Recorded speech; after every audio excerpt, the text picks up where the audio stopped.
लाते हो तुम ये सब और मायने बातें। पिछलो बार तुमने कही के ले क्या? अरे ये सब क्या? बाकी ई बार कुछ नहीं देगा।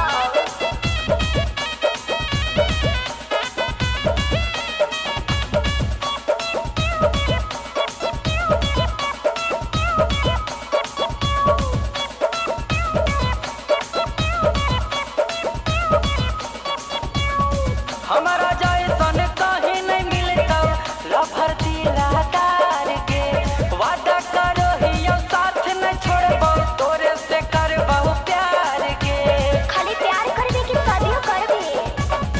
हमारा जैसन कहीं नहीं मिलता लफर दिलादार